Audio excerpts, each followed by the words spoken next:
O melhor desinfetante é a luz do sol. Olá novamente, camaradas, como estamos? Em detrimento dos recentes acontecimentos na política brasileira, convido os senhores e as senhoras a refletirem sobre uma questão pertinente: a Previdência. Não existe almoço grátis. Ponto. Onde é que a questão da Previdência entra nessa história? Então, camarada, você está pagando seu almoço direitinho? Ou está de olho no almoço dos outros, aquele almoço fácil e grátis? Não está vendo o labirinto em sua frente? Você, como eu, como todos os trabalhadores que conhecemos, quer se aposentar. Mas e aí? Quem vai pagar a sua aposentadoria? A população está envelhecendo, temos cada vez menos contribuintes e mais aposentados para pagar. O Estado já não tem mais dinheiro, a Previdência já tem um rombo gigantesco, temos que pagar as contas, a cada ano pior, nossos filhos e netos vão herdar a nossa dívida, professores, policiais, operários, políticos, eu, você. Não existe almoço grátis.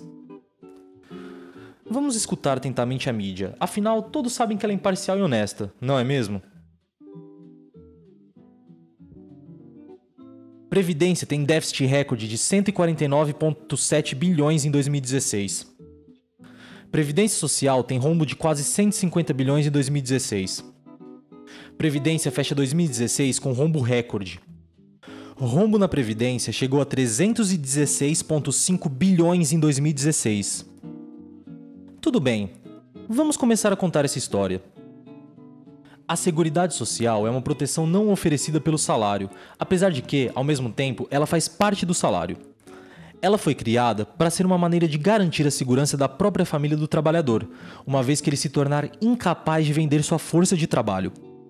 Ela é também a resposta direta da luta de classes, existente dentro do capitalismo, qual foi obtida através de duras penas pelos trabalhadores chamados de chão de fábrica, que não possuíam direitos.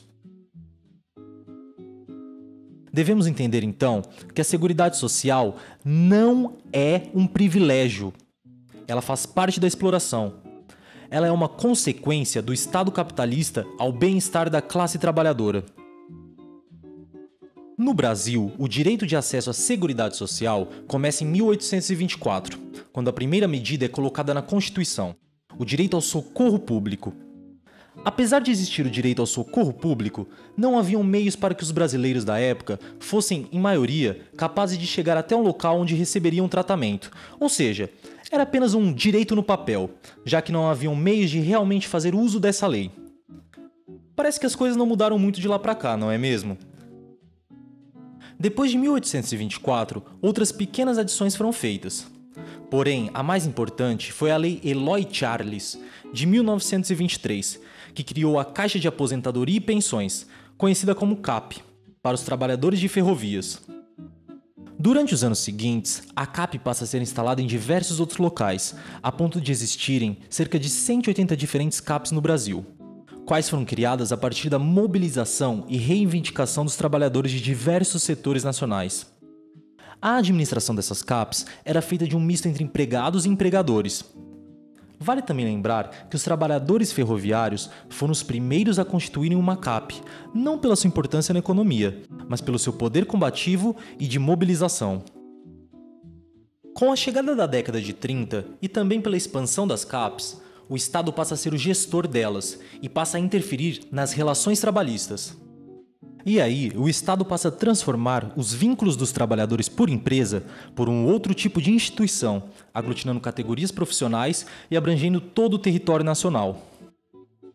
Então surgem as IAPs, ou as instituições de aposentadorias e pensões, dos mais diversos ramos de trabalho, desde os comerciários até os empregados em transportes e cargas. O crescimento das IAPs é enorme, devido à industrialização do país e à recém-formada mão de obra. Entre os anos de 1930 e 1949, elas registraram arrecadação de 67%, pois os benefícios atingiam apenas 43%. Esses recursos não utilizados pelas IAPs, então se tornam investimentos diretos em diversos setores da economia. Até o momento em que, como cunhado por Eli Gurgel Andrade em 2003, a Previdência se torna o principal sócio do Estado no financiamento do processo de industrialização do país.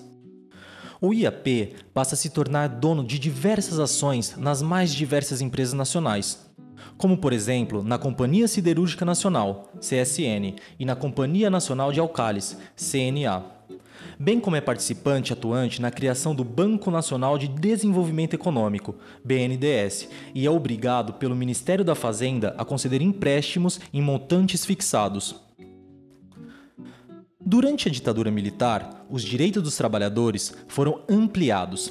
Entre outras coisas, podemos citar aqui a criação do salário maternidade e do salário família, além da criação do INPS.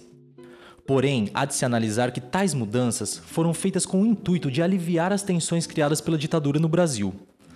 Tanto que algumas das medidas que foram adotadas durante o regime eram apenas medidas que já haviam sido propostas anteriormente, porém haviam sido barradas, e que o objetivo da ditadura militar era o crescimento econômico em detrimento do crescimento social.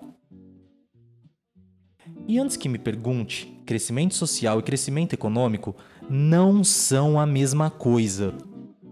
Mas e hoje, camarada? Como funciona todo esse enredo previdenciário? Nesse Brasilzão de meu Deus, a Seguridade Social, a título geral, é organizada pelo Ministério da Previdência Social, pelo Ministério da Saúde e pelo Ministério do Trabalho e Emprego. No artigo 195 da tão respeitada Constituição, afirma-se que a Seguridade Social será suportada por toda a sociedade. Ok? Ok.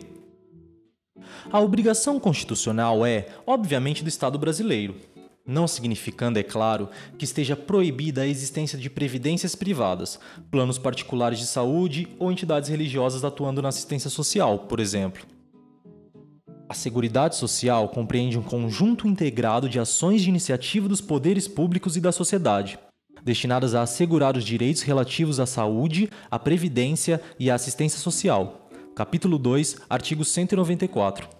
O sistema previdenciário público pode ser entendido como um modelo de repartição simples. Ativos contribuem para os inativos. Até aí tudo tranquilo.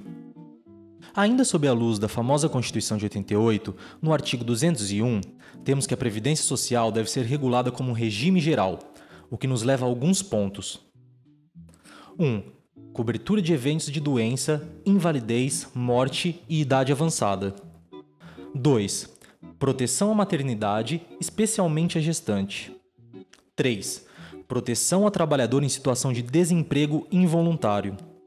4. Salário família e auxílio reclusão para os dependentes dos segurados de baixa renda. 5. Pensão por morte do segurado, homem ou mulher, ao cônjuge ou companheiros e dependentes. A Previdência é um contrato de seguro? Não. Possuem essências diferentes. Entenda comigo, o seguro traz a ideia de contrato ligado ao direito privado. A Previdência Social é eminentemente pública, suas ações repercutem socialmente. E a Previdência Privada? Bem, ela foi prevista no artigo 202 da Carta de 1988. A Previdência Privada, também chamada de Previdência Complementar, caracteriza-se por ser um sistema de seguro complementar ao regime oficial, de caráter facultativo e de natureza contratual. O resumo da ópera é dado em 7 pontos. Universalidade de cobertura e do atendimento. Temos que lembrar que só tem direito aos benefícios da Previdência Social, artigo 201, o cidadão que contribui. No entanto, prestações nas áreas de saúde e da assistência social, artigos 196 e 203, independem de contribuição. Equivalência e uniformidade dos benefícios e serviços às populações de zonas urbanas e de zonas rurais. Distributividade e seletividade na prestação dos benefícios e serviços. Sobrevivência digna da população de baixa renda, distribuição de renda. Irredutibilidade dos benefícios. Equidade na forma da participação no custeio. A contribuição da empresa será distinta do trabalhador, que não possui iguais condições financeiras, por exemplo. Diversidade na base de financiamento. O maior número de fontes de custeio deve ser agregado ao sistema de seguridade social. A ideia é clara: diminuir os riscos financeiros. Caráter descentralizado da administração e democrático. Toda a sociedade deve custear a seguridade, direta ou indiretamente, com recursos provenientes de contribuição do governo, das empresas e dos trabalhadores. Até aqui tudo bem. Convido você agora a entender a economia em volta desse sistema. Me acompanhe. Não precisa ter feito cálculo 4 para entender essa conta.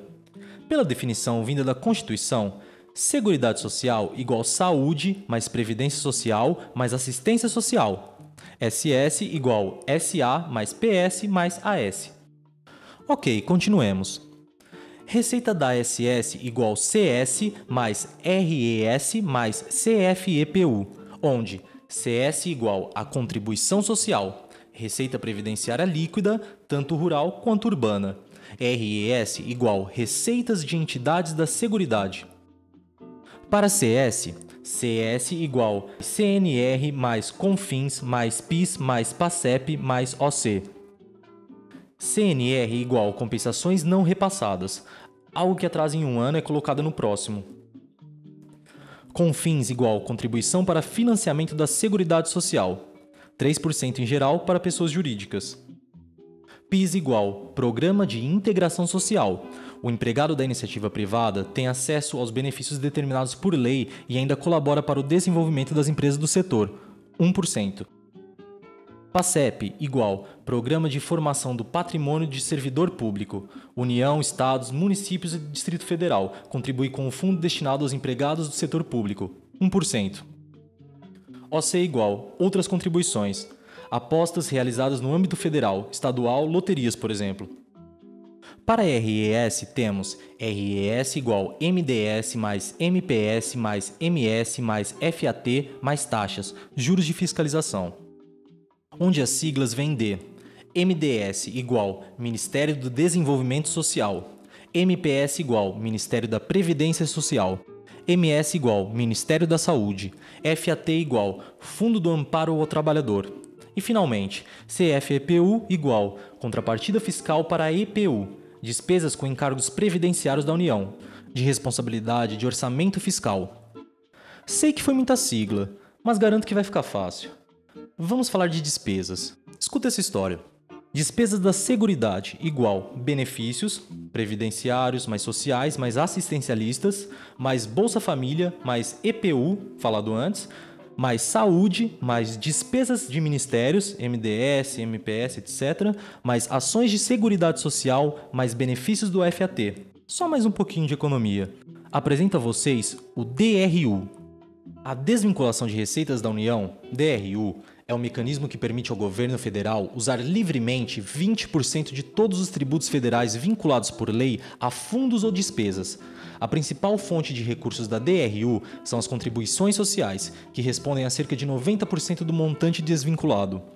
Na prática, permite que o governo aplique os recursos destinados a áreas como educação, saúde e previdência social em qualquer despesa considerada prioritária e na formação de superávit primário. A DRU também possibilita o manejo de recursos para o pagamento de juros da dívida pública. O governo precisa pagar uma coisinha chamada dívida pública. DRU funciona assim. Imagina que você cancela o plano de saúde para pagar os juros do cartão de crédito. Vai vendo. Sente o drama, camarada. Dá só uma olhadinha nesses gráficos.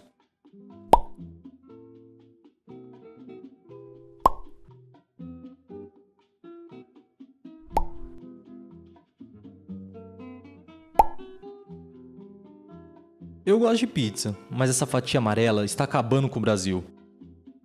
Vamos tomar como exemplo o que aconteceu em 2014. Se quiser mais detalhes, todas as fontes estão linkadas na descrição.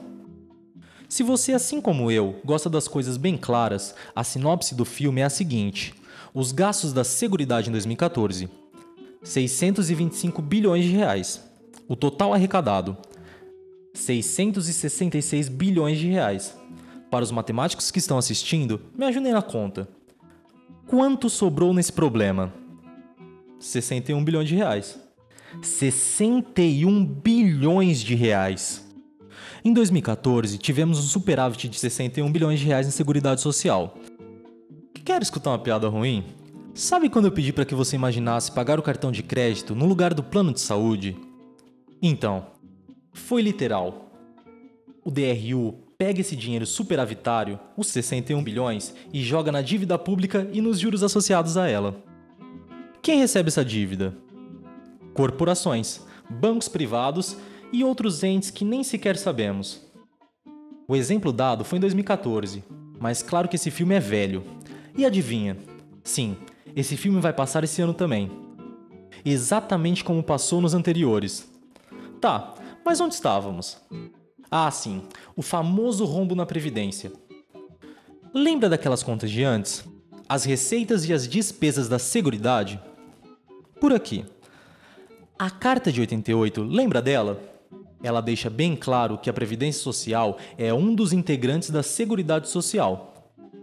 Foca esses dois dados. Dessa vez em 2015, para não parecer que a gente está pegando no pé de 2014. Receita previdenciária igual a 352,553 bilhões de reais. Despesas previdenciárias igual urbanas, 336,296, mais rurais, 98,041, igual a 434,337 bilhões de reais. O que nos leva a um rombo de mais de 80 bilhões de reais aos cofres públicos. Uma mídia suja e vendida faz o papel que ela foi paga para fazer: maquiar as coisas. O famoso rombo divulgado aparece assim: receita previdenciária menos benefício previdenciário igual a saldo, que é negativo.